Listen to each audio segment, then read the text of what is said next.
আবু তালেব ডেকে বলে, মুহাম্মদ, ওয়াল্লাহি লান ইয়াসিলু ইলাইকা বিজামইহিম হাত্তা ওয়াসাদা ফিত তুরাবি দাফিনা ودعوتني وعلمت أنك ناصحي فلقد صدقت وكنت فينا أمينا وعرضت دينا قد عرفت بأنه من خير أديان البرية دينا لولا الملامة أو حذاء مثبت لوجدتني سمحا ذاك مبينا. আবু তালেব বললেন, মুহাম্মদ, ইসলামের দাওয়াত দাও, কোরআনের দাওয়াত দাও।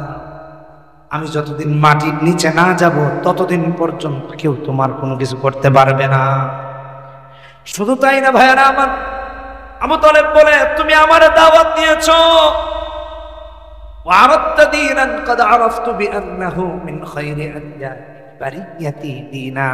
মুহাম্মদ রে, তুমি আমার সামনে যে ধর্ম উপস্থাপন করেছো অর্থাৎ ইসলাম, তাম পৃথিবীতে যত ধর্ম আছে সমস্ত ধর্মের মাঝে সেরা হলো ইসলাম। একজন কাফেরের পক্ষে, আর আমরা মুসলমান হয়ে ইসলাম পারলাম, কোরআনের আইন পারলাম। আল্লাহ হেদায়েত দান। এই জন্য বন্ধুগণ আমার, আবু তালেব যে কাফের ছিলেন একটু দেখেন, মুসলিম শরীফের 141 নম্বর হাদিসের মধ্যে এসেছে, আবু তালেব যখন মুমূর্ষ অবস্থায় মৃত্যুর বিছানায় শুয়ে আছে, নবীজি অস্থির হয়ে কান্না করতেছেন, চোখ দিয়ে পানি পড়তেছে, যে আহারে, যে চাচা আমাকে ইসলামের জন্য এত সাহায্য করেছেন তিনি আজকে বেঈমান হয়ে মারা যাবেন, এটা তো হতেই পারে না। নবীজি কান্না করেন, ওদের দয়া মায়া হয় না, ওরা নবীজিকে চাচার কাছে যেতে দেয় না, কয় মুহাম্মদ দূরে থাকো, এই জন্য বলে, যাতে করে নবীজির দাওয়াত পেয়ে আবু তালেব যেন মুসলমান না হয়ে যায়, জন্য যাইতে দেন। নবী কাঁদছেন তো কাঁদছেন, কাঁদছেন তো কাঁদছেন। মুহাম্মদ সাল্লাল্লাহু আলাইহি ওয়াসাল্লামের কান্না দেখে এক পর্যায়ে নেতাদের দয়া হলো, আবু জাহেল, আবু লাহাবদের। ওরা কয়, ঠিক আছে, যাও তোমার চাচার সাথে কথা বল। নবীজি চাচার কাছে গেল। মুসলিম শরীফের 141 নম্বর হাদিস আসছে, নবীজি আবু তালেবের কাছে গিয়ে বলেন, ইয়া আম্মি কুল লা ইলাহা ইল্লাল্লাহ কালিমাতান আশহাদু লাকা বিহা ইনদাল্লাহ। চাচা আমার, আপনি শুধু একবার লা ইলাহা ইল্লাল্লাহ পড়েন, কিয়ামতের দিন আপনার পক্ষে আমি মুহাম্মাদুর রাসূলুল্লাহ সাক্ষী। সুবহানাল্লাহ। আবু তালেব জাহান্নামকে গ্রহণ করলেন, কালেমা গ্রহণ করলেন না, বেঈমান হয়ে মারা গেলেন। কারণ আশেপাশে যে সমস্ত নেতা, ওরা কয়, খবরদার আবু তালেব, ইসলাম গ্রহণ করো না, বাপ দাদার ধর্মে কলঙ্ক লেপন করো না, ইসলাম গ্রহণ করা যাবে না, লাত মানাত উজ্জা হুবলকে অপমান করা যাবে না। এই জন্য কালেমা গ্রহণ করেন নাই, বেঈমান হয়ে মারা গেছেন। নবীজি চাচার জন্য কাঁদেন, এই কথা ভেবে ভেবে যে চাচা আমাকে এত সহযোগিতা করেছেন তিনি আজকে বেঈমান হয়ে মারা গেলেন, আর জাহান্নামী হয়ে যাবেন, এর চেয়ে কষ্টের কিছু হতে পারে না। অথচ চাচা আমাকে ইসলামের জন্য কতই না সাহায্য করেছেন, আমার সেফটি সিকিউরিটির কথা নিজের কাঁধে নিয়ে নিয়েছেন, আর বলেছেন আমি জীবিত থাকতে তোমার কেউ কোনো কিছু করতে পারবে না, কালেমার দাওয়াত দাও, ইসলামের দাওয়াত দাও। বন্ধুগণ আমার, নবীজি কান্না করেন আবু তালেবের মৃত্যুর পর, কাঁদতেছেন, কাঁদতে কাঁদতে ঘর থেকে বের হয়েছে। আমার আল্লাহ দেখেন তার হাবিব কান্না করে। বন্ধুর কান্না তো আল্লাহ কখনো সহ্য করতে পারবেন না, ঠিক কিনা বেটি? আল্লাহ রাব্বুল আলামিন আয়াত নাযিল করে দিয়েছেন সূরাতুল কসাস 56 নম্বর আয়াতে। আমার আল্লাহ বলেন, ইন্নাকা লা তাহদি মান আহবাবতা ওয়ালাকিন্নাল্লাহা ইয়াহদি মান ইয়াশা। ও আমার হাবিব, আপনি আবু তালেবের ইসলাম গ্রহণ না করার জন্য কান্না করছেন, শুনে রাখেন, হেদায়েত তো আপনার কাছে দেওয়ার মালিক আপনি না। কথা কোন ঠিক কিনা বেটি? হেদায়েত দেওয়ার মালিক হলাম আমি আল্লাহ। আমি আল্লাহ যারে চাই তার হেদায়েত দেই, আর আমি আল্লাহ যারে হেদায়েত দেই না, তাম পৃথিবী মিলেও তার হেদায়েত দেওয়া যায় না। কান্না বন্ধ। লা তাহদি মান আহবাব। আপনি মহব্বত করেন দেখেছেন সে মুসলমান হয়ে যাবে তা না, হেদায়েত পাবে তা না। একমাত্র আমি যদি করিতে হেদায়েত মাহফিল হবে, ওয়াজ হবে। হেদায়েত দেওয়ার মালিক কে? বলেন কে? ইসলামের সাথে নাকি রাজনীতির কোনো সম্পর্ক নাই? আহারে, ওগুলা বাদ দেন, ওগুলা বাদ। ইসলামের সাথে যারা দুশ্মনী করবে এরা কোনোদিনও টিকবে না, কোনোদিনও টিকবে, কোনোদিনও টিকবে। এদেশের মুসলমানেরাও তাদেরকে পছন্দ করবে না। ভালো করে মাথায় রাখবেন, 90% মুসলমানের ভোট পাওয়ার জন্য বহু সময় আপনারা দেখছেন দাড়ি রাখছে, টুপি পরছে, নামাজ বাড়ায় দিছে, অথচ এর আগে কোনোদিন মসজিদে উষ্টা খেয়াও পড়ে। ইলেকশন আসলে মুসলমানের ভোট পাওয়ার জন্য ওখানে যায়, অমুসলিমদের ভোট পাওয়ার জন্য মন্দিরে যায়। চিল্লা এখন ঠিক কিনা বেটি? এটা ভোটের নামাজ, এটা ভোটের দাড়ি রাখা, এটা ভোটের টুপি, এটা আল্লাহর রাসূলের সুন্নাতের টুপি নয়, এটা আল্লাহর রাসূলের সুন্নাতের দাড়ি নয়। এজন্য ইসলামকে মহব্বত করেন। আল্লাহ যার চরিত্র ধারণ করতে বলেছেন, মুহাম্মদ সাল্লাল্লাহু আলাইহি ওয়াসাল্লামকে আদর্শ মানেন, ইহকালেও মুক্তি, পরকালেও মুক্তি, আল্লাহর জান্নাত পেয়ে যাবেন। আমাদের যুবকদেরকে যদি জিজ্ঞেস করেন এবার সেরা মুভির কোনটা, সে পারবে। নায়িকাকে চিনবে, নায়ককে চিনবে, গায়িকাকে চিনবে, গায়ককে চিনবে, ক্রিকেটারকে চিনবে, ফুটবলারকে চিনবে, বর্ষসেরা কে বা ওয়ার্ল্ড কাপে কে সেরা পারফরমেন্স করেছে সে চিনবে।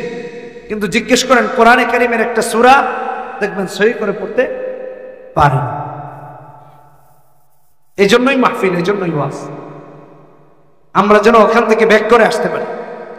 যে পথে চলছি, যে পথে হাঁটছি, ওটা জাহান্নামের পথ, আর যে পথে আসার জন্য এই ওয়াজ হচ্ছে সেটা জান্নাতের, সেটা মুক্তির পথ, সেটা আল্লাহর কাছে সম্মানিত হওয়ার পথ।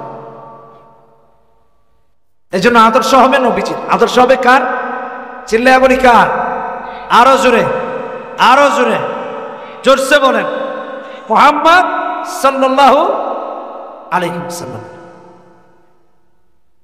মুহাম্মদ সাল্লাল্লাহু আলাইহি ওয়াসাল্লাম কে চিনেন?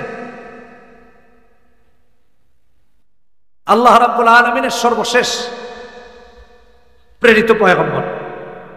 তারপরে আর কোন নবী আসে নাই, আসবেও না। মশা আছে না? মশাগুলো তো খুব ভালো, হ্যাঁ? আল্লাহ মাফ করো, উঠায় না নিলেই চল, উঠায় লয়ে গেলে তো আরেক মশা না, কয়েন লাগবে, কয়েন ওষুধ। তাহলে আল্লাহ রাব্বুল আলামিন রাসূলুল্লাহ সাল্লাল্লাহু আলাইহি ওয়াসাল্লামের চরিত্রকে আমাদের জন্য আদর্শ বানাইছেন, এটা মাথায় রাখবেন। তিনি কে? মুহাম্মদ সাল্লাল্লাহু আলাইহি ওয়াসাল্লাম। পৃথিবীতে আগমন করেছেন 570 খ্রিস্টাব্দে, মতান্তরে 571 খ্রিস্টাব্দে 20 এপ্রিল, 8, 9 অথবা 12ই রবিউল আউয়াল। 12-র চেয়ে 8, 9 বেশি গ্রহণযোগ্য সারা পৃথিবীর স্কলারদের কাছে।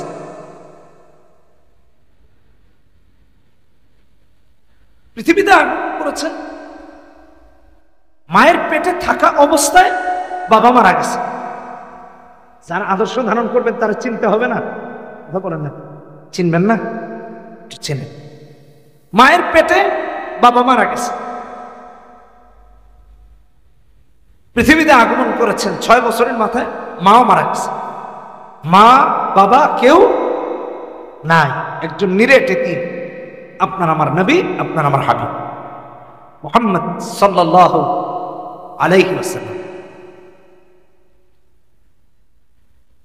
40 বছর বয়সে নবুয়তি পেয়েছেন। আল্লাহ নাজিল করেছেন, ইকরা বিসমি রাব্বিকাল্লাযী খালাক, খালাকাল ইনসানা মিন আলাক। অনেকে পায় সূরা আলাক। বিশ্বনবী মুহাম্মদুর রাসূলুল্লাহ সাল্লাল্লাহু আলাইহি ওয়াসাল্লাম কালেমার দাওয়াত দেওয়া আরম্ভ করলেন। যেহেতু 40 বছর বয়সে নবুয়তি পেয়েছেন, মানুষকে বলতে লাগলেন, ইয়া আইয়ুহান নাস কুলু লা ইলাহা ইল্লাল্লাহু তুফলিহুন। কালেমা পড়ো, কামিয়াব হয়ে যাবা, সফল কাম হয়ে যাবা। ইহুদি নাসারারা দ্বিমত প্রকাশ করলো, বলল, মুহাম্মদ লাতের কি হবে, মানাতের কি হবে, উজ্জা কি হবে, হবলের কি হবে, আমাদের এত প্রতিমাদের কি হবে? তুমি তো এক আল্লাহর কথা বলছো। তুমি প্রতিমাদেরকে মিথ্যাচার করছো, এক আল্লাহর কথা বলছো, এটা হতে পারে না।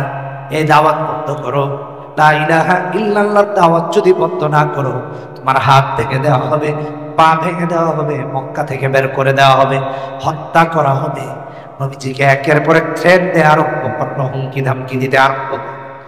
বিশ্বনবী রাসূলুল্লাহ সাল্লাল্লাহু আলাইহি ওয়াসাল্লাম উম্মতের এমন অবস্থা দেখে কাঁদতে আরম্ভ করেছেন। কারণ হলো, উম্মতকে তো কালেমার দাওয়াত দেন, জাহান্নামের আগুন থেকে যেন উম্মত মুক্তি পেয়ে যায়, একটা উম্মত যেন জাহান্নামে না যায়। এই জন্যই তো কালেমার দাওয়াত দিচ্ছে। বন্ধুগণ, আমার নবীজি দেখলেন উম্মতকে জাহান্নাম থেকে মুক্তির জন্য লা ইলাহা ইল্লাল্লাহর দাওয়াত দেই, আর এখন দেখা যায় ওই উম্মত তাদের নবীকে হত্যা করতে চায়, মেরে ফেলতে চায়, হাত ভেঙে দিতে চায়, মক্কা থেকে বের করে দিতে চায়। যে উম্মত তাদের নবীকে হত্যা করে, ওই উম্মত তো কখনো জান্নাতি হতে পারে না। উম্মতের এই অবস্থা দেখে নবীজি আরো কাঁদতেছে যে আমার উম্মত তাদের নবীর প্রতি এত বিদ্বেষ রাখে যে আল্লাহ তো এমনি জাহান্নামে দিবে।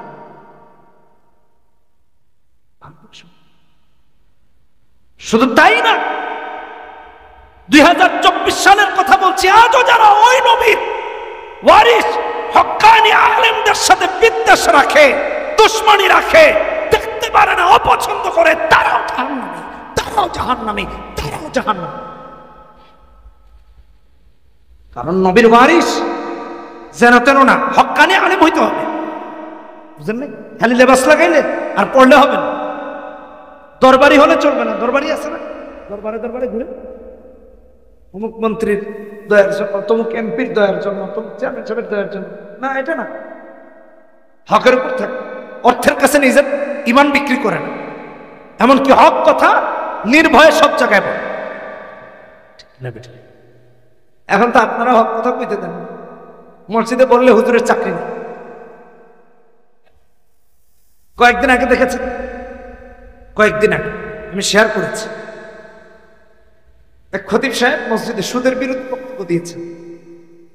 মসজিদ কমিটি খতিব সাহেবকে বলছে, হুজুর আগামী জুমা থেকে আপনি নতুন মসজিদ দেখেন, সুদের বিরুদ্ধে কথা বলা যাবে। মসজিদ কার? সত্যি সত্যি আসলে ওখানে গিয়ে এত বেটাগিরি দেখান কি আল্লাহর ঘরে?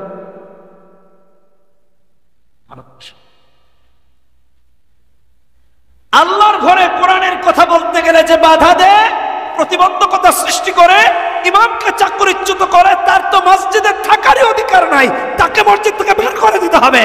কারণ আমার আল্লাহ কোরআনে কারিমে বলেছেন, সূরা বাকারা 114 নম্বর আয়াত, 17 নম্বর পৃষ্ঠা, হিফজুল কোরআন প্রথম পারা, ওয়ামান আযলামু মিম্মান মানা'a মাসাজিদাল্লাহি আইয়ুযকারা ফীহা ইসমুহু ওয়া সা'a ফী খারাবিহা উলাইকা মা কানা লাহুম আইয়াদখুলুহা ইল্লা খাইফিন। যে খতিবকে সুদের বিরুদ্ধে কথা বলতে দেয় না, ঘুষের বিরুদ্ধে কথা বলতে দেয় না, হক কথা বলতে দেয় না, মাদকের বিরুদ্ধে কথা বলতে দেয় না, আল্লাহর কথা আল্লাহর করে বলতে দেয় না, তার মসজিদে আসার কোনো অধিকার নেই, তাকে মসজিদ থেকে বের করে দিতে হবে। আল্লাহ তারে জালেম বলছেন। আল্লাহ তারে কি বলছেন? জালেম। এটা আমার বক্তব্য, এটা কোরআনে কারিমের বক্তব্য। আচ্ছা রাখেন, এটা প্রবেশ যদি করতে হয় তাওবা,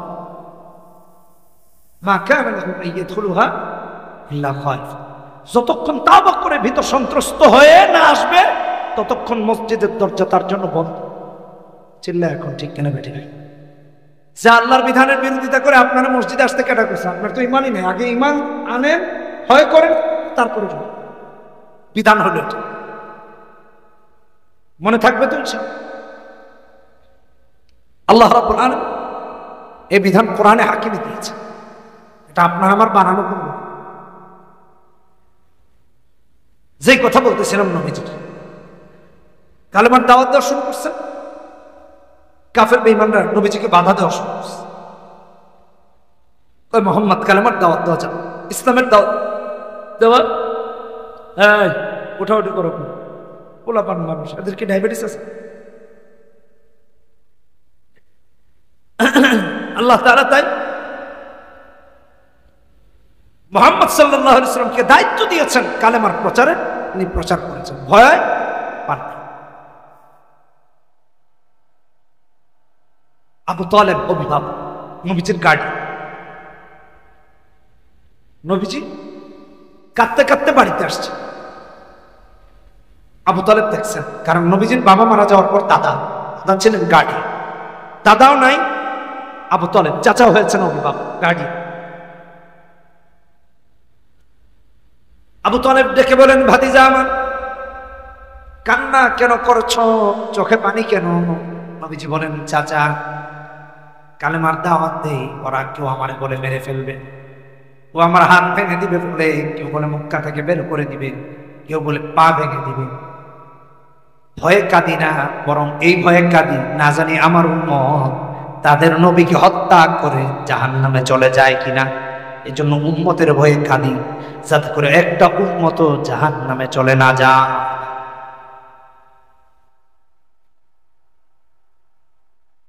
দালাইলুন নবুওয়া লিল বাহকি, দ্বিতীয় খণ্ড 341 নম্বর পৃষ্ঠায় আসছে, ভালো করে শুনুন। মুহাম্মদ, কে তোমার হাত ভাঙবে, কে তোমার পা ভাঙবে, কে তোমাকে বলছে মক্কা থেকে বের করে, কে তোমার হাত ভাঙবে?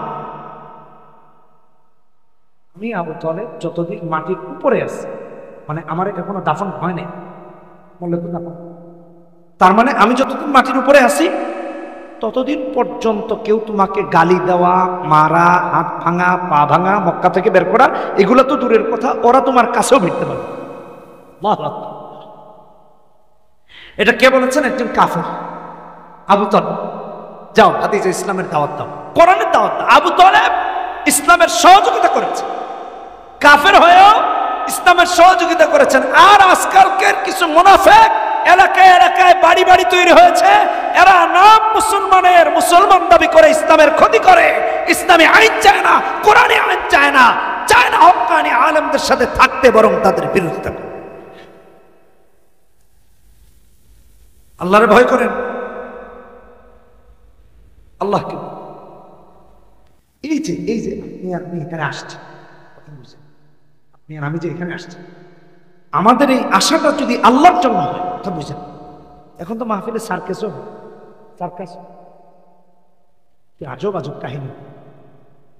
যিনি নামের আগে মুফাসসির লেখা, মাহফিলে গিয়ে ফাইটার, পুরান হাদিসের কথা, পুরো সময় খালি দুষ্টান। এটার সাথে তাফসিরের মাহফিলের কোন সম্পর্ক নাই, ওটা বিনোদনের জন্য, ওটা মাহফিল। আর কিছু শ্রোতা যায়ও কোরআন হাদিসের কথা শুনতেন।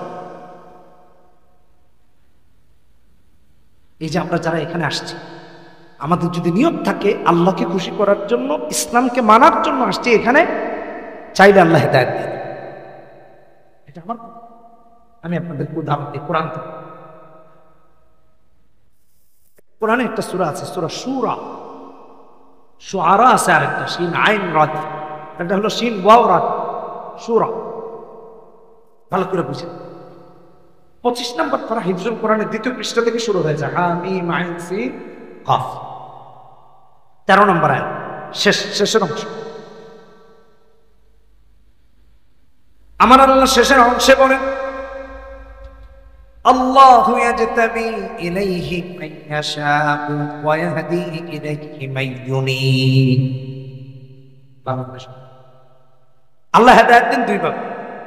একটা হলো আল্লাহ মনোনীত, যে আমি হেদায়েত দিব, হেদায়েত দিন, এটা একটা, এটা আল্লাহ প্রদত্ত। বলেন কি? আল্লাহ প্রদত্ত, সিদ্ধান্ত নিয়েছেন আল্লাহ। আরেকটা হলো আমার আল্লাহ যখন দেখেন আমার বান্দা আমাকে খুশি করার জন্য নামাজে যায়, সালাতে যায়, হজে যায়, যাকাত দেয়, মাহফিলেও পর্যন্ত যায়, আমার আল্লাহ যখন দেখেন তার বান্দা এগিয়ে আসে, আল্লাহ নিজে বান্দার এগিয়ে আসাকে দেখে হেদায়েত দিয়ে দেয়। আল্লাহু ইয়াজতাবি ইলাইহি মান ইয়াশা ওয়া ইয়াহদি ইলাইহি মান ইউনিব। একটা হলো আল্লাহ কুদরতিভাবে হেদায়েত দিয়ে দেন, আরেকটা হলো বান্দা আমার কাছে আসছে আমাকে জানার জন্য, আমার কথা শোনার জন্য, আমাকে খুশি করার জন্য, আমি খুশি হয়ে তার হেদায়েত দিয়ে দিলাম। আল্লাহু আকবার। এলাকার ধনী মানুষ মনে করেন যে বাড়ি থেকে আপনার মনে করছে না, রহিমউদ্দিনের বাড়িতে একটা কম্বল দেওয়া দরকার, শীতের পাঠায় দিচ্ছে, বুঝলেন না কথা, পায়া খুশি হয়ে গেছে, বাহ আজ হিসাব আমার জন্য একটা কম্বল পাঠায় দিচ্ছে। আরেকটা হলো বাড়ির গেটে আয়সা হামকি দামকি খায়া প্রথমে দারোয়ান বিদায় করে দিছে, তারপরে মনে করেন যে বউ কয় না না না নাই, তারপরে হাজির হয়ে তুই আইসো, আচ্ছা ঠিক আছে একটা কম্বল দিয়ে দাও। দুটা জিনিস, একটা গিয়ে আনছে আর একটা হলো বাড়িতে বসে গেছে। ওই হাতেই লেখিনি হাকিম আখতার রহমতুল্লাহ আলী একটা কিতাব লিখেছেন দার্দে মুহাব্বত, ভালো করে শুনুন। তিনি একটা উদাহরণ দিয়েছেন, এক ব্যক্তি ভালো মানুষ ঋণগ্রস্ত হয়ে গেছে, ঋণগ্রস্ত হয়ে গেছে, ঋণ দিবে কেমনে? ইচ্ছা আছে। এখনকার মানুষের তো ঋণ দিলে দেওয়ার ইচ্ছা নিলে আর এর মহাকাশে খুঁজেও পাওয়া যায়। ঘরের মধ্যে বাথরুমের ভিতরে দরজা লাগায় বসে থাকে, তাও তো কামাই নাই। এক লোক টাকা ঋণ নিচ্ছে, এখন আর যে ঋণ দাতা সে আপনারে খুঁজে পায়, ফোন দিলেই কয় বরিশাল, ফোন দিলেই কয় খুলনা, ফোন দিলেই কয় ঢাকা, বুঝলেন? আর কাশপুর আর খুঁজে পাওয়া যায়। হঠাৎ একদিন ঋণ দাতা যে আর ঋণ গ্রহীতা যে দুইজনই কক্সবাজারের অটোতে দুইজনই ঘুরতেছে, হঠাৎ করে পিছনের রিক্সায় ঋণ দাতা যে ঋণ দিছে আর ঋণ গ্রহীতার সামনে নিচ্ছে, আরে এইখানে ফোন লাগাইছে, কিরে সলিমউদ্দিন কি খবর? ভালো ভাই, আপনার টাকাটা তো দেওয়ার জন্য আমি খুব, কিন্তু দুঃখজনক হলো কিনা আমি কুয়াকাটা আসছি। আছে কই? কক্সবাজার। কই আছে? কুয়াকাটা। ঋণদাতা কই এই তো পাইছি। কয় ভাই আমিও কুয়াকাটা। কয় আপনি কুয়াকাটা কই? কয় কুয়াকাটা তোর পিছনের দিকে, আম্মু টাকা দেন। অথচ দুইজনই কই পছন্দ। ভালো করে বুঝি, এগুলা চলতেছে। ঋণ নিলে আর দিতে চায় না, অথচ আরেকজনের হক মাইরা দিয়া মসজিদে গিয়া সিজদা দিতে দিতে কপাল খা করে ফেলছে। আল্লাহর কসমে এই লোক জান্নাতে যেতে পারবে না। কারো হক মেরে জান্নাতে যাওয়া যায় না, যায় না, যায় না। এখন আবার আমাদের এলাকায় কিছু মানুষ আছে এরকম, বনের সম্পদ মেরে দেয়, কথা কোন ঠিক কিনা বেঠে ভাইয়েরা? বনের সম্পদ মেরে দিয়া সিজদায় পড়ে কয় আল্লাহ জান্নাত দাও। কেমনে শুন? আগে বনের সম্পত্তি হিসাব নিকাশ করবে, এগুলা দাও। এগুলা খালি বনের না, বনেরও সম্পদ, তোমার ভাগনা ভাগ্নিদেরও সম্পদ, কথা কোন ঠিক কিনা বেঠে? মায়ের হলে ওরা পাবে না? এগুলো মারতেছেন কেমনে? আল্লাহর কাছে জবাবদিহিতা করা লাগবে, হিসাব নিকাশ ক্লিয়ার করে, কখনো জান্নাতে যাওয়া যাবে। আচ্ছা ভাইয়ের আমার, এই কথা প্রত্যেকে আসছে? হ্যাঁ আসছে তো কোরআন। কোন কথা বলতেছিলাম? কথা বলেন না। হেদায়াত, হেদায়াত, হেদায়াত। হেদায়াতের দুইটা সুরত বুঝাইতে চাচ্ছিলাম। একটা হচ্ছে রবের দিকে আগায় গেলে রব হেদায়াতকে আগায় দেন, যা তোরা হেদায়াত দিয়ে দিল। মোহাম্মদ হাকিম আখতার রহমতুল্লাহ আলাইহি এই কথা লিখেছেন। তো এক ব্যক্তি ঋণগ্রস্ত, তার ঋণ দেওয়ার ইচ্ছা আছে কিন্তু সে উপায় পাচ্ছে না, যেন আমার ঋণ দিতেই হবে। শুনছে কয়েকশো কিলোমিটার দূরে, কয়েকশো মাইল দূরে এক ধনী ব্যক্তি আছে, বুঝছেন কথা? তার কাছে গেলে সে দান করে, সে সৎকা করে, তাহলে একটু তার কাছে যাই। তার কাছে এত জায়গা পাড়ি দিয়া ক্লান্ত মুসাফির মানুষ, যেতে যেতে ক্লান্ত। এতদিন নাকি আগে তো এত যানবাহন ব্যবস্থা এত ভালো ছিল। গিয়ে তার এলাকায় ঢুকে শুনে হাজী সাহেব মারা গেছে, যার কাছে আসছে তিনি মারা গেছে। এত কষ্ট করে আসলো, তিনি আর বেঁচে নেই। আমি আমার ঋণটা কেমনে দেব? আমি তো সর্বোচ্চ চেষ্টা করছি, অন্তত পক্ষে সদকা নিয়ে গিয়াও যেন মানুষের ঋণটা পরিশোধ করতে পারি। এত কষ্ট করলাম, শত শত মাইল দূরে আসলাম। কাঁদতেছে, কাঁদতে কাঁদতে কাঁদতে কাঁদতে মসজিদে ঢুকছে। মসজিদে ঢুকে মানুষ যখন কান্না করে দেখবেন তখন দুর্বল হয়ে যায়। বাচ্চারা দেখবেন কাঁদতে থাকলে এক পর্যায়ে ঘুমায়, কাঁদতে কাঁদতে দেখবেন ঘুমায় গেছে। হাকিম আখতার রহমতুল্লাহ এরপর লিখেন, অনেক সময় বাচ্চারা ঘুমায় না বিছানায়। এই যারা বাপ হয়েছেন একটু শুনেন, পর্দার আড়ালে যে সমস্ত মায়েরা শুনতেছেন ভালো করে শুনেন। একটা আমল মনে পড়ছে, এটা বলে আছে। অনেক সময় বাচ্চারা ঘুমায় না, মারা বাবারা হুজুরদের কাছে পাঠাইছে, হুজুর একটু ফু দিয়ে দিবেন, আমার ছেলে তো ঘুমায় না, রাত 3টা পর্যন্ত জাগবেন, 2টা পর্যন্ত জাগবেন। হাকিম আখতার রহমতুল্লাহ আলাইহি লিখেন, কেউ যদি ইয়া লতীফু ইয়া লতীফু ইয়া লতীফু ইয়া লতীফু ইয়া লতীফু ইয়া লতীফু ইয়া লতীফু, এটা আল্লাহর গুণবাচক একটা নাম লতীফ, ইয়া লতীফু, এটা 7 বার পড়ে বাচ্চাকে ফু দে, আল্লাহ চাইলে তার কুদরতিভাবে ঘুম পাড়ায় দিবেন। এটা একটা আমল, হাকিম আখতার রহমতুল্লাহ আলাইহিও তার কিতাবে লিখেছে। তো যাই হোক, মসজিদে গেছে ক্লান্ত, দেহ ক্লান্ত, গিয়া কাঁদতে কাঁদতে এই কষ্টে আছে, এত দূরে আসলাম, আল্লাহ আমি আমার ঋণগুলা কেমন, চেষ্টার তো কোনো ত্রুটি নেই। কাঁদতে কাঁদতে কাঁদতে কাঁদতে কাঁদতে কাঁদতে সফরের ক্লান্তি আর ঘুমের ক্লান্তি, কান্নার ক্লান্তি দুটা মিলে ঘুমায় পড়ছে। ঘুমের মধ্যে স্বপ্ন দেখতেছে, ভালো করে শুনে, স্বপ্ন সবার দলিল না, নবীদের স্বপ্ন ছাড়া কোনো স্বপ্ন দলিল, ভালো করে বুঝলেন। আমাদের স্বপ্ন 3 রকম হয়, আল্লাহর তরফ থেকে হতে পারে, কথা বুঝলেন, শয়তানের তরফ থেকে হতে পারে, আর আরেকটা আমরা সারাদিন যা করি কাল্পনিক বা আমাদের কাজকাম এগুলার ভিত্তিতে হতে পারে। আমাদের স্বপ্ন দলিল না, এটাও দলিল। তবে এই ভদ্রলোক ঘুমিয়েছে, ঘুমিয়ে স্বপ্ন দেখতেছে যে তার ঘরের মাটি খুঁড়ে তার পূর্বপুরুষ কিছু সম্পদ গচ্ছিত রেখে গেছে, ঘুমের মাঝে স্বপ্ন দেখতেছে। আল্লাহ দেখাইছে, স্বপ্নে দেখতেছে যে এত সম্পদ এখানে আছে যে এইগুলো বিক্রি করে তার ঋণ পরিশোধ করেও তার কাছে আরো টাকা থাকে। স্বপ্ন দেখে তো আশ্চর্য, আরে এটা কি স্বপ্ন দেখে, তাও কত মাইল দূরে এসে এটা কি স্বপ্ন দেখে। আবার ঘুম থেকে উঠে বাড়ির দিকে রওনা করছে, গিয়ে সত্যি সত্যি স্বপ্নে যেরকম দেখেছে ওই জায়গা করতে করতে দেখে সত্যি সত্যি একটা পাত্রের মাঝে কিছু গচ্ছিত সম্পদ রাখা, সুবহানাল্লাহ।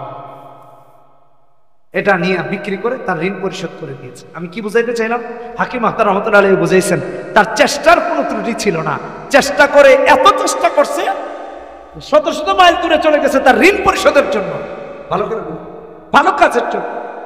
আল্লাহ তার প্রতি ইহসানের হাত বাড়াইয়া দিয়েছেন, তার রাস্তা করে দিয়েছে, সুবহানাল্লাহ। আমরা যখন আল্লাহর জন্য আগায় আসবো, আল্লাহ আমাদের জন্য পথ করে দেবেন, কথা বলেন ঠিক কিনা বেঠিক। আরেকটা হলো আল্লাহর স্পেশাল, একটা ভালো করে শুনুন। আবু বকর সিদ্দিক রাদিয়াল্লাহু তাআলা আল্লাহ প্রদত্ত, আল্লাহ মনোনীত হেদায়েতে বসে। এজন্য দেখেছেন আবু বকর সিদ্দিক রাদিয়াল্লাহু তাআলা মেরাজের পরে কাফেররা গিয়ে কয়, আবু বকর তুমি কোন মুহাম্মদ, এই পাগলের শেষ, এই পাগলের পাল্লায় পড়ছে, তোমার মতো ভালো মানুষটা নবীজির অনুসরণ শুরু করছে, মোহাম্মদ এ তো পাগল লোক, এই সেই নবীজির বিরুদ্ধে কত কথা কই, কেন কি হয়েছে, মোহাম্মদ কই কি নাকি বাইতুল মুকাদ্দাসে চলে যেতে নাকি মেরাজ করছে, আল্লাহর সাথে দেখা কি নাকি রে, নাউজুবিল্লাহ। নবীজির ব্যাপারে যত খারাপ করে বলা যাবে। আবু বকর সিদ্দিক বললেন, এটা কি নবীজি বলেছেন? হ্যাঁ, মুহাম্মদ সাল্লাল্লাহু আলাইহি ওয়াসাল্লাম বলেছে। কয় তাইলে সত্য। সুবহানাল্লাহ, সুবহানাল্লাহ। ইমানটা কি করা দেখছেন? এবার আসেন, ইমান গ্রহণ করলেন কেমনে? বন্ধুগণ আমার, সাইয়্যিদুনা আবু বকরের যখন বয়স 38, নবীজির বয়স 40, কালেমার দাওয়াত দিয়েছেন বন্ধু আবু বকরকে, যে আবু বকর পড়ো লা ইলাহা ইল্লাল্লাহ। আবু বকর নবীকে বলে, মা দালিলু আলা মা তাদঈয়া মুহাম্মদ, মুহাম্মদ তুমি যে দাবি করলা নবী, আর তুমি যে বললা লা ইলাহা ইল্লাল্লাহ, এক আল্লাহ ছাড়া আর কোনো ইলাহ নাই, দলিল কি? কারণ আমরা তো লাতরে মানি, মানাতরে মানি, উজ্জারে মানি, হবলরে মানি, 360টা প্রতিমা মানি, হাজার হাজার প্রতিমা মানি, তুমি কি বললা এক আল্লাহর কথা? দলিল নবীজি দলিল দিয়েছেন কি কি একটু দেখেন, একটু আগে যেতে হবে আমাকে। নবীজির বয়স যখন 18, আবু বকর রাদিয়াল্লাহু তাআলা আনহুর বয়স তখন 16, 2 বছরের ছোট। হযরত আবু বকর গেলেন শামে ব্যবসার কাজে, বাণিজ্যিক কাজে। গিয়ে তিনি একটি স্বপ্ন দেখলেন, স্বপ্নের ব্যাখ্যা জানার জন্য একজন পণ্ডিতের কাছে গেলেন, ধর্মীয় গুরু। ধর্মীয় গুরু স্বপ্নের ব্যাখ্যা বলল, ইউবাসু নাবিয়্যুম মিন কওমিক তাকুনু ওয়াজিরুহু ফি হায়াতিক ওয়া তাকুনু খলিফাতুহু বা'দা ওয়াফাতিক। আবু বকর রে, তুমি যে স্বপ্ন দেখেছো এই স্বপ্নের ব্যাখ্যা হলো তোমার কওম থেকে একজন নবী প্রেরিত হবেন, নবীর জামানায় তুমি হবা মন্ত্রী, আর নবীর ইন্তেকালের পরে তুমি হবা প্রধানমন্ত্রী। আমি যুগের ভাষা ব্যবহার করছি, কারণ নবীর ইন্তেকালের পরে প্রধান খলিফা কে? হযরত আবু খলিফাতুল মুসলিমিন, রাষ্ট্রপ্রধান। 16 বছর বয়স মাত্র আবু বকরের। তো আবু বকর চিন্তা করলেন এই বেটার মনে মাথা ঠিক নাই, কি কয় না কয়, একজন নবী নাকি আসবে আর আমি নাকি হব মন্ত্রী, আর নবী মরার পরে নাকি আমি হব প্রধানমন্ত্রী, কি কয় না। এই কথা যদি মানুষের কই, মায়ের একটাও মাটিতে পড়বে। আবু বকর মিনাল কায়নাতি কুল্লিহা, আবু বকর এই স্বপ্নের কথা এই দুনিয়ার কাউরে আর বলেন নাই, কারণ তার কাছেই মনে হয়েছে এটা একটা হইল কিছু। আচ্ছা আবু বকর সিদ্দিক রাদিয়াল্লাহু আনহু বয়স মাত্র 16, আমার বয়স মনে করেন যে এখন যাই আছে।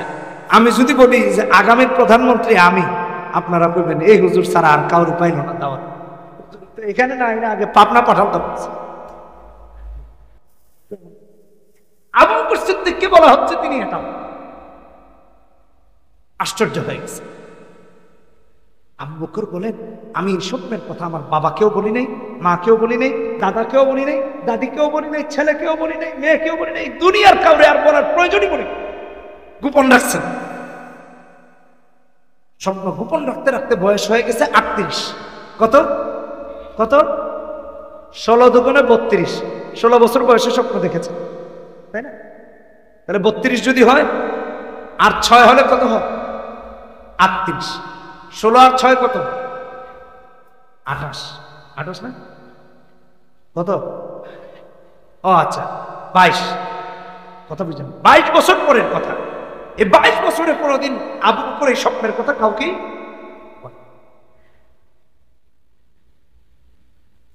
নবীজি আবু বকর কি বললেন? আবু বকর পড়ো লা ইলাহা ইল্লাল্লাহ।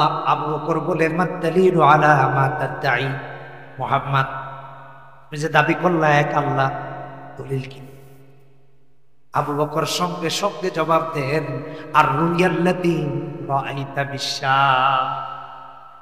আবু বকর রে, 16 বছর বয়সে শামে গিয়ে তুমি যে স্বপ্ন দেখেছিলা ওই স্বপ্নটাই হলো আমি নবী হওয়ার দলিল। আরে আর জোরে কর না আল্লাহু আকবার। স্বপ্ন দেখেছেন যে স্বপ্ন কাউকেই বলেন না, এই স্বপ্নই হলো আমি নবী। আবু বকর সঙ্গে সঙ্গে বলে মুহাম্মদ আমার বুঝে হয়ে গেছে, এই স্বপ্নের কথা আমি আমার বাবাকে বলি নাই, মাকে বলি নাই, দাদাকে দাদিকে তথা এই দুনিয়ার কাউকে বলি নাই। তুমি মুহাম্মদ যদি আল্লাহর সত্য রাসূল না হতে কখনোই এই স্বপ্নের কথা বলতে পারতে না। আমাকে পড়ায়া দাও লা ইলাহা ইল্লাল্লাহু মুহাম্মাদুর রাসূলুল্লাহ। পড়ি লা ইলাহা ইল্লাল্লাহ, লা ইলাহা পড়ে ইল্লাল্লাহ পড়ে সঙ্গে সঙ্গে মুসলমান হয়ে গেছে। কালেমা পড়ে মুসলমান হয়ে গেছে। কেমন মুসলমান? আর এমন ঈমান আনছেন যে পৃথিবীতে আবু বকরের ঈমান একদিকে, তামাম পৃথিবীর মানুষের ঈমান আরেক। সুবহানাল্লাহ। এটা কার প্রদত্ত? শয়নে স্বপনে কষ্টে সুখে দুঃখে সর্বাবস্থায় নবীজির পাশে ছিলেন, সর্বাবস্থায়, জীবনের শেষ নিঃশ্বাস ত্যাগ পর্যন্ত। আল্লাহ আমাদেরকে হযরত আবু বকরের মতো মুমিন হওয়ার তৌফিক দান। নবী হবেন আমাদের আদর্শ। আবু বকর সিদ্দিকের আদর্শ হচ্ছে ওমর রাদিয়াল্লাহু তাআলা, অন্যান্য সাহাবায়ে কেরাম রিদওয়ানুল্লাহি তাআলা আলাইহিম আজমাইন, সবার আদর্শ মুহাম্মদ সাল্লাল্লাহু আলাইহি ওয়াসাল্লাম। যুবক ভাইয়েরা রে আমার,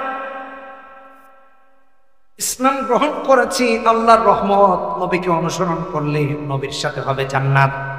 কথা কোন ঠিক কিনা বেঠিক? যারা নেইমারকে পছন্দ করে, মেসিকে পছন্দ করে, আর্জেন্টিনাকে পছন্দ করে, ব্রাজিলকে পছন্দ করে, তোমাকে যদি জিজ্ঞেস করা হয় তোমার কিয়ামতটা ব্রাজিলের সাথে হোক, তুমি চাও কিনা? কইব না। কিনা বেঠিক? নবীর সাথে চাও কিনা? বলবে না। আমার ভাইরা, আল্লাহকে যদি কেউ ভালোবাসে সে অবশ্যই অবশ্যই নবীকে অনুসরণ করে। আল্লাহর ভালোবাসা নবীর অনুসরণে নিহিত, এটা আল্লাহ রেখেছে। এই আমরা আল্লাহকে ভালোবাসি না? কথা বলতে হবে। আল্লাহকে ভালোবাসি, নবীকে অনুসরণ করতে হবে। যুবক বন্ধুরা রে আমার, কোরআনে কারীম খুলে দেখো। আমার বাবারা কোরআন খুলে দেখেন, কোরআনে কারীমের মধ্যে আমার আল্লাহ রাব্বুল আলামিন বলছেন, কুল ইন কুনতুম তুহিব্বুনাল্লাহ ফাত্তাবিউনি ইউহিব্বুকুমুল্লাহ ওয়া ইয়াগফির লাকুম ওয়াল্লাহু গফুরুর রহিম। হ্যাঁ নবী, আপনি বলে দেন আল্লাহর ভালোবাসা পেতে হলে আমি রাসূলকে যেন অনুসরণ। নবীর অনুসরণের বাইরে আল্লাহর ভালোবাসা পাওয়া যায় না, আল্লাহকে ভালোবাসা যায় না। কলিজার টুকরা বাবারা, বন্ধুরা, কিয়ামতে যদি জান্নাতি হতে হয় নবীজির অনুসরণের বিকল্প নাই। তাই তো আমার আল্লাহ অন্য আয়াতে বলেন, 69 নম্বর আয়াত সূরা নিসা, মাইয়ুতি'আর রাসূলা ওয়া মাইয়ুতি'আল্লাহা ওয়ার রাসূল ফাউলাইকা মা'আল্লাযীনা আন'আমা আল্লাহু আলাইহিম মিনান নাবিয়্যিন ওয়াস-সিদ্দীকিন ওয়াশ-শুহাদা'i ওয়াস-সালিহিন ওয়া হাসুনা উলাইকা রাফীকা। আল্লাহ রাব্বুল আলামিন বলেন, আল্লাহকে আর তার হাবিবকে যারা অনুসরণ করবে কিয়ামতের দিন নবিয়্যিন, সিদ্দীকিন, শুহাদা, সালিহিনের সাথে তার হাসর হবে। বন্ধুরা রে আমার, যুবকেরা আমার, কলিজার টুকরা মা বোনেরা আমার বাবারা ভালো করে মনোযোগ দিয়ে শুনেন।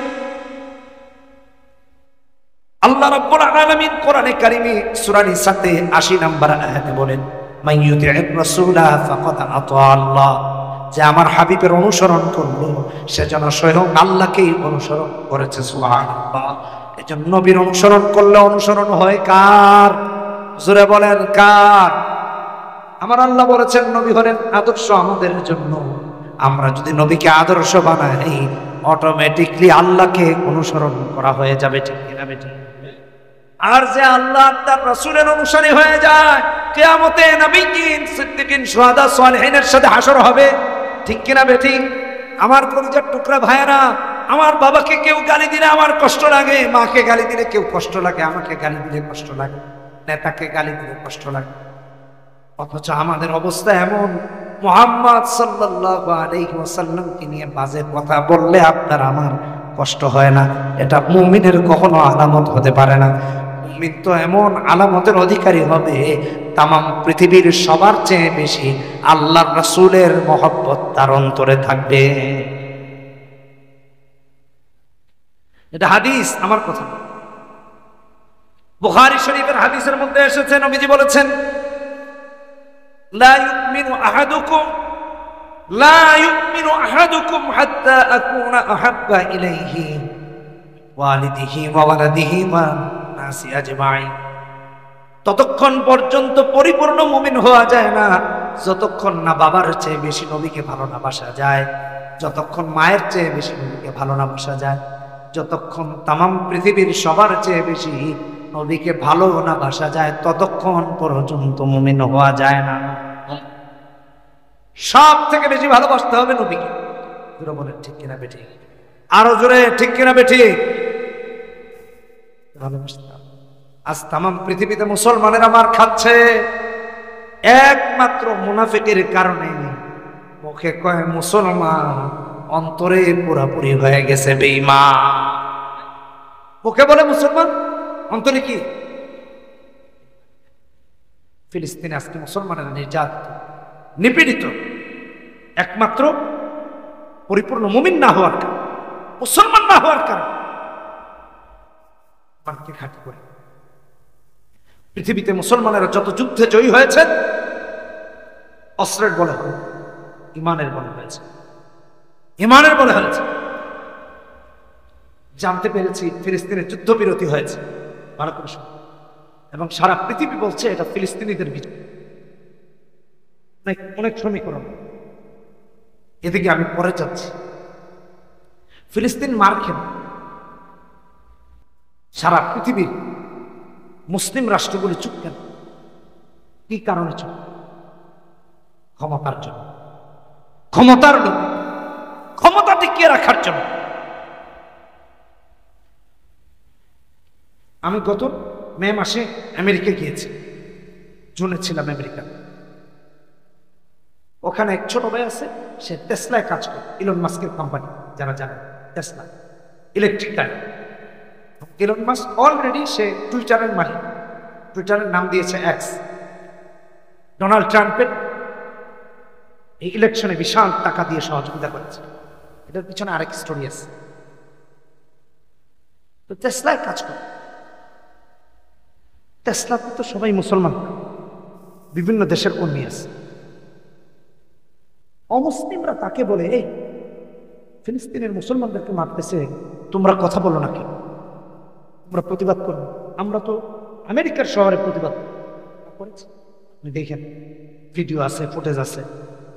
এমনকি জাতিসংঘের সামনে গিয়ে প্রতিবাদ করেছে, হোয়াইট হাউসের সামনে প্রতিবাদ ফিলিস্তিনিদের পক্ষে। অমুসলিমরা, ইহুদিরা, নাসারা, খ্রিস্টান বলে তোমরা প্রতিবাদ করো না। তোমরা কি মেনে নিছো যে ফিলিস্তিন শেষ?